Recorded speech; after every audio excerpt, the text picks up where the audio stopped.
Passons maintenant à la 3D, donc on va désactiver ici la vue en transparence. Puis cliquons sur la première petite maison pour passer en vue ISO. J'enfonce le bouton de la molette pour me déplacer et je vais utiliser mon outil fétiche, hop, le pousser tiré. Je vais monter tous mes murs à 8 mètres, 8 et entrer. Ça va vite, hein. Voilà. Eh bien non, CTRL Z, je vais revenir en arrière, c'est une très mauvaise idée.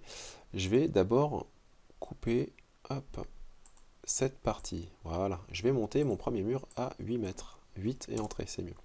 Donc je vais être embêté pour faire mon escalier. Ok, alors, je vais monter mes marches. Mes marches, je vais les monter de 20 cm. Voilà, donc, on va faire des marches assez hautes. Donc 0,2, première marche. La deuxième, je clique et je touche la première marche. Et puis, vous allez double-cliquer comme ça, tout bêtement, sur les marches. Et vous voyez que votre escalier va se monter tout seul. Plus de ça, je vous fais faire de la musculation au niveau de l'index. C'est plutôt pratique. Ensuite, vous pouvez monter manuellement les autres marches comme ça. Et rentrer de nouveau la valeur 0,2 et entrer. Pour faire votre escalier. Voilà. Ça, c'est un escalier en mode débutant. Hop. Ce qui est très pratique en même temps pour pouvoir faire vos escaliers sans faire des calculs d'apothicaire. Voilà, super. 0,2. Et on continue comme ça. 0,2.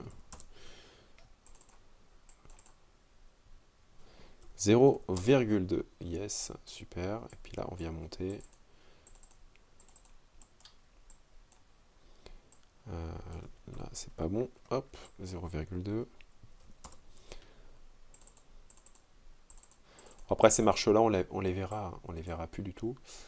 Mais bon, il vaut mieux faire quelque chose quand même. Hop, quelque chose d'assez réaliste. Je double-clique et voilà.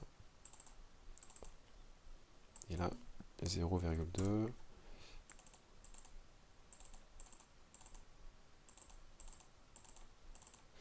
Et voilà, le clic de souris marche magnifiquement bien.